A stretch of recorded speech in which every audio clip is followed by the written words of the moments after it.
Hello, Mr. Waters. Hello.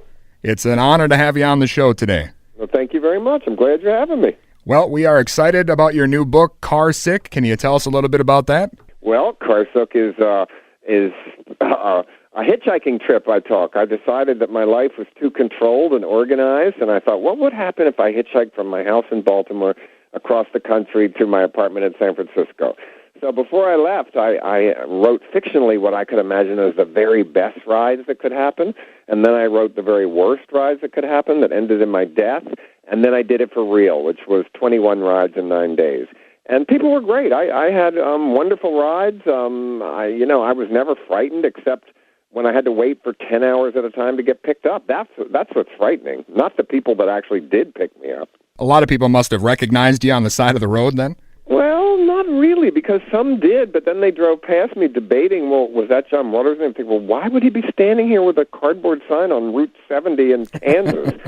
And then they come back, and one couple pulled over to give me money. A lot of people thought I was a homeless man to give me money, and then recognized me and started screaming and laughing. But a lot of people didn't recognize me, and I didn't try to make them believe I was, because some of them just thought I was a crazy person when I would say I was a film director. Yeah, they'd say, yeah, right, I'm president of the United States, So they just thought I was off my meds. Well, and you mentioned filmmaking. Obviously, people know you most from your films. Was there a film or maybe films that kind of inspired you to want to become a filmmaker early on? Well, you think everybody knew me from my films, but not always so. These frackers picked me up. They weren't frackers, but they were going to build temporary housing for frackers, and they gave me a ride a really long way. And they knew I was famous for something, but they had never heard of any of my movies or anything until I finally said I was in the Chucky movie. And then they said, why didn't you tell us you were in Seed of Chucky? So you never know what people are going to recognize you for.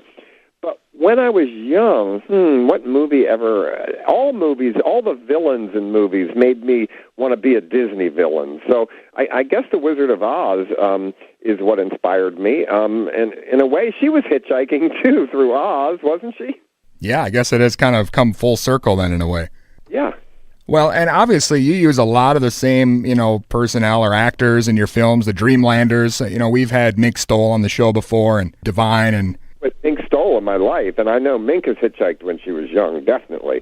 And her album is great, her new album, by the way. I'm sure you heard it, right? Yeah, definitely. Really good. So I think hitchhiking was part of the Dreamland use. I think we all hitchhiked except Divine. I don't think Divine ever hitchhiked. I can't quite imagine it. Well, when you brought in, new actors to be in films over the years, was it ever difficult to kind of bring them into the mix, considering you had kind of this core unit that you used a lot? No, I think the first real Hollywood movie star we had was Tab Hunter in Polyester, and he was incredibly generous and adored Divine and treated him as like a major Hollywood leading lady, and liked him so much that he made another movie with Divine called Lust in the Dust after we did Polyester. So, no, I think the movie stars liked it when they came in because they knew that I had an acting troupe that we had worked together before and everything. So, no, that never seemed to be a problem. Well, and obviously, besides Tab Hunter, you've had some other huge names, Johnny Depp and, Christina Ricci, Kathleen Turner from Serial Mom. Is there anybody you wanted to work with or maybe were hoping to get into a film and it didn't work out? Well, not that it didn't work out. Meryl Streep I've always thought would be the best to have her in a movie. And they've sort of sent out hints that we would have a meeting and blah, blah, blah, but they never happened. So it never was like I offered a role to Meryl Streep, but certainly and I've met her before, and she was lovely, but I guess that would be the one that I would think of that I would still love to work with that I never have. It's too bad that Edith Massey isn't still alive, because the thought of introducing Edith Massey to Meryl Streep is appealing.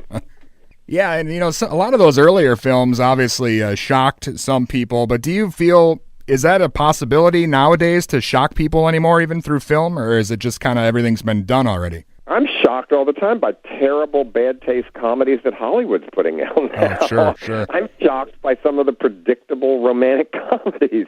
But shocked in a good way, sure. I mean, I never just tried to shock. I tried to surprise you and to ask you to come into a world that I'm taking you that you might be uncomfortable with, but me as your guide, hopefully you will be less judgmental. And I think that's very possible to surprise people. I mean, my last film was A Dirty Shame about sex addicts, and I got an NC-17 rating. I had to fight censorship again. So I don't think I've changed so much. I mean, my book, Car Sick, is on the New York Times bestseller list, and who would have ever thought that possible, especially after you read the book? Yeah, one thing I want to ask you, my favorite thing about your films was always the soundtracks. Can you kind of tell, how you choose the music for your films? Is it just from your collection, or do you do a lot of research? Well, it's from my collection originally, but also I have people I work with, Larry Benishevitz, Chan Wilroy. But even in Car Sick, my movie, there is a playlist. I think up a song that comes on the radio for every ride, and in the back it lists them, and you can go listen to them online. They're mostly country songs. Most songs about hitchhiking were country novelty songs. There was not that many, except for the, of course, famous Hitchhike by Marvin Gaye.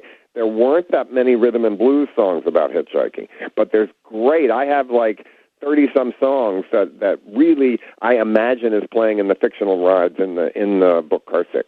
So I even have a playlist with the book. Yeah, that's awesome. So then people can probably go out and try to recreate the soundtrack for themselves. That's probably what I would do. They can listen to it online, the same way I found them. I listened to them online on iTunes. Yeah, I think for me personally, it was probably the Crybaby soundtrack that I enjoyed the most. Thank you. Well, we had real rhythm and blues people working on that. Doc Thomas, like different real people worked on it. And Hairspray wasn't really a musical because all the songs in that, I liked them, but they were original songs. They weren't original songs. They were existing rhythm and blues songs. And with Crybaby, we had that, but we also had completely new songs that were written for the movie. So Crybaby was a real musical. So do you find when some of these, like Hairspray or I know Crybaby was going to Broadway, do you find that to be more lucrative than, making your own films with your own money? Well, I would say that Hairspray, the musical, certainly I made more on than anything in a way. I bought my apartment in San Francisco from that. So, yes, Hairspray, the musical, was a giant hit. It won the Tony Awards. It's playing in every school in America, played all over the world. Crybaby, which I thought they did a great job when it went to Broadway, was a complete flop and lost every penny. So you never know what's going to happen. I thought Crybaby was great. I think it was just the sexiest musical on Broadway for the whole family, and that was a problem. Well, again, the new book, Car Sick, coming out, and it seems like you have something coming out or projects here and there all the time. Is there another film in the works or any other upcoming projects you're getting? Film. I've been trying to make a film, but it hasn't happened. So the next thing I've got coming, I have a spoken word show called the John Waters Christmas, and I'm touring the country with that in December. I have 20 dates in December, so that ought to be a busy month. I'm like Johnny Mathis. If it's Christmas, I'm working. Yeah, you had a Christmas album out too, didn't you? I did, yes, with songs like Santa Claus is a Black Man and I'm Fat Daddy and great Christmas carols that I think many of you might not have heard before. So I love to bring those kind of songs to people's attention. I love to hear songs that I haven't heard that I love. Excellent. Well, again, John Waters, it's been an honor having you on. Is there any final thoughts you want to leave the listeners with? Well, maybe this summer try hitchhiking yourself. It's green. You might meet a date. You never know. Excellent. All right. Again, John, it's been an honor having you on. Thanks so much. All right. Thank you. All right. Bye-bye.